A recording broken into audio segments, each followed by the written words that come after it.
Assalamualaikum warahmatullahi wabarakatuh. Perkenalkan, nama saya Muhammad Muslim. Saya dari Prodi PAI kelas A angkatan 24. Saya akan menjelaskan tentang hakikat kurikulum.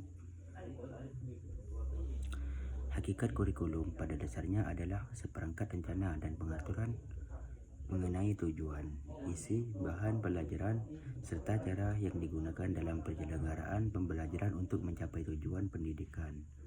Kurikulum tidak hanya berupa daftar materi yang harus dipelajari, tetapi juga mencakup pengalaman belajar yang direncanakan sekolah agar siswa berkembang secara utuh, baik aspek kognitif, efektif maupun psikomotorik. Dalam konteks pendidikan modern, kurikulum berfungsi sebagai pedoman yang dalam proses pembelajaran mengajar, penentu arah pembelajaran, dan alat untuk mengukur keberhasilan belajar mahasiswa. Selain itu, kurikulum bersifat dinamis karena harus melalui menyesuaikan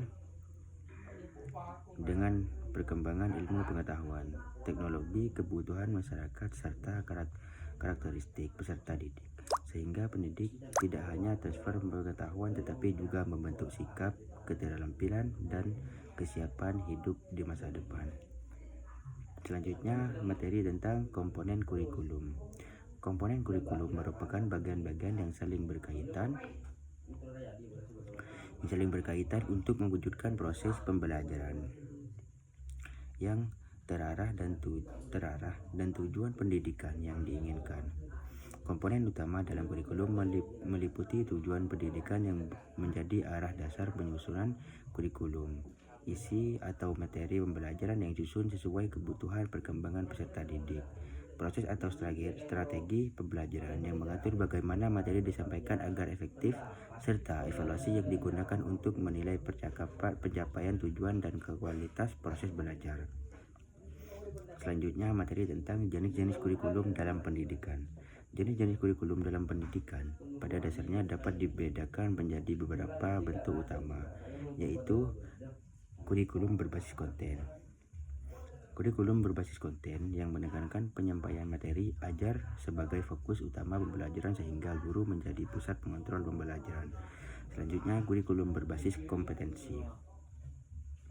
Kurikulum berbasis kompetensi yang menitik beratkan pada pencapaian kemampuan peserta didik seperti pengetahuan, keterampilan, dan sikap sehingga proses belajar menjadi lebih aktif.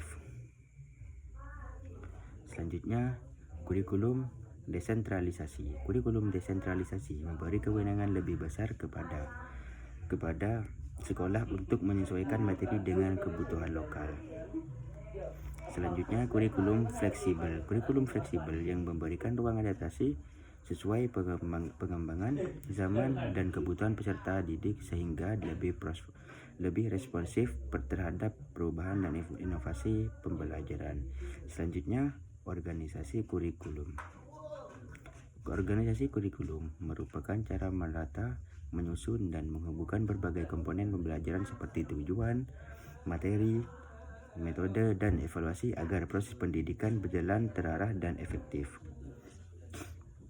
Dalam penyesuaiannya, organisasi kurikulum memperhatikan urutan materi dari yang sederhana ke kompleks, kesinambungan antar jenjang, serta relevansi dengan kebutuhan peserta didik dan perkembangan zaman. Model organisasi bisa berbentuk mata pelajaran terpisah, terpadu, maupun berpusat pada kompetensi tertentu. Namun prinsip utamanya tetap memastikan materi tidak tumpang tindih, mudah dipahami, dan mendukung pencapaian tujuan belajar secara maksimal. Selanjutnya, materi tentang hakikat pengembangan kurikulum.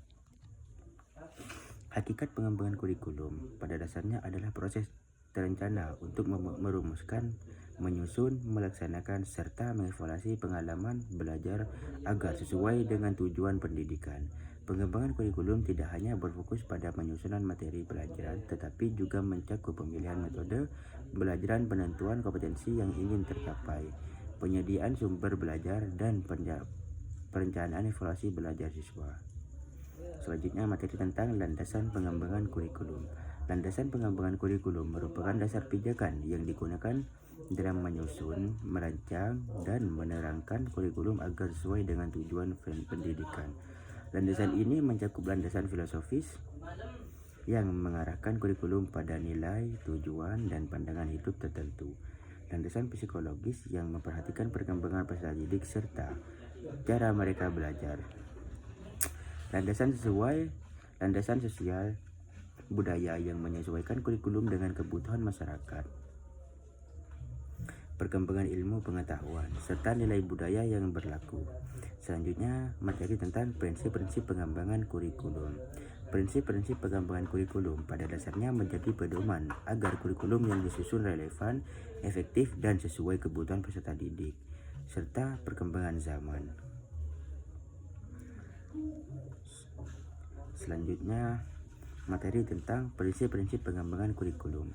Prinsip-prinsip pengembangan kurikulum pada dasarnya menjadi pedoman agar kurikulum yang disusun relevan, efektif, dan sesuai kebutuhan peserta didik serta perkembangan zaman. Dalam pengembangan perlu memperhatikan prinsip relevansi, yakni kesesuaian kurikulum dengan tujuan pendidikan, kebutuhan masyarakat, perkembangan peserta didik, dan tuntunan dunia kerja.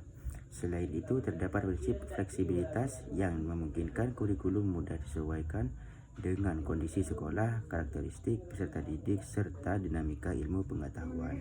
Kurikulum juga harus berkesinambungan agar materi yang diberikan dari jenjang rendah ke jenjang lebih tinggi tersusun sistematis dan saling terkait. Selanjutnya, materi tentang model-model pengembangan kurikulum. Model-model pengembangan kurikulum secara umum mencakup 3 pendekatan utama, yaitu model pengembangan kurikulum berpusat pada tujuan dan berpusat pada proses, dan berbasis kurikulum sebagai sistem. Model berpusat pada tujuan menitikberatkan pada perumusan tujuan pembelajaran yang jelas sebagai dasar penyusunan materi, metode, sehingga sehingga evaluasi cocok digunakan saat sekolah membutuhkan target capaian belajar yang terukur. Model berpusat pada proses fleksibel karena di kurikulum diarahkan pada pengalaman belajar siswa selama proses pembelajaran langsung, sehingga kreativitas guru dan interaksi kelas menjadi aspek sentral.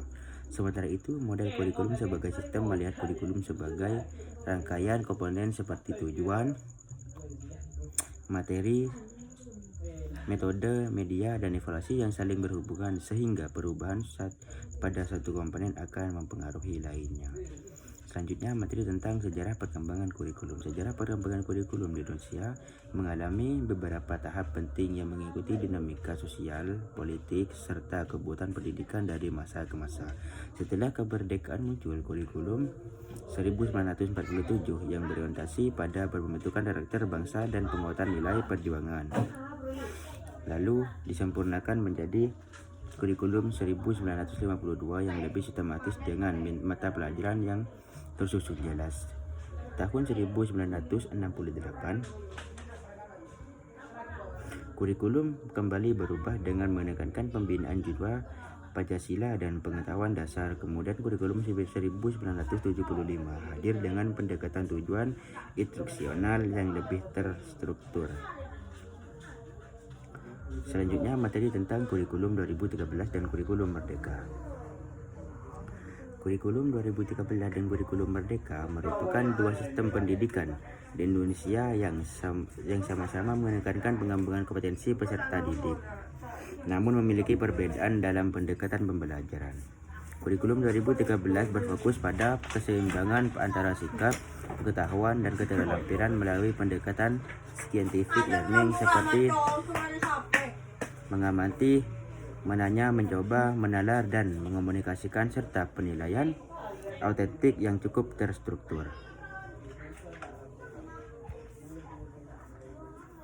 Sementara itu, kurikulum merdeka memberikan keleluasan lebih kepada sekolah dan guru dalam merancang pembelajaran sesuai kebutuhan peserta didik dengan menekankan pembelajaran berbasis proyek, diferensiasi, serta penguatan profil belajar Pancasila sebagai karakter utama. Intinya, kurikulum 2013 bersifat lebih berstandar dan terpadu, sedangkan kurikulum Merdeka memberi ruang kreativitas yang lebih luas agar pembelajaran menjadi fleksibel, kontekstual, dan berpusat pada peserta didik. Selanjutnya, materi tentang lab learning dalam kurikulum nasional. Lab learning dalam kurikulum nasional merupakan pendekatan pembelajaran yang menekankan proses berpikir mendalam melalui analisis, evaluasi, dan sintesis informasi sehingga peserta didik tidak hanya menerima pengetahuan secara pasif, tetapi mampu menghubungkan konsep, memecahkan masalah, serta menciptakan gagasan baru. Model ini mendorong pembelajaran bermakna aktif dan reflektif di mana siswa diajak mengeksplorasi materi secara kontekstual dengan mengaitkannya pada kehidupan nyata, melakukan proyek, diskusi, dan kolaborasi sehingga potensi berpikir kritis, kreativitas, dan kemampuan komunikasi berkembang lebih optimal. Selanjutnya, materi tentang kurikulum cinta. Kurikulum cinta merupakan pendekatan pendidikan yang menempatkan nilai kasih sayang, empati, dan hubungan harmonis sebagai dasar pembentukan karakter peserta didik.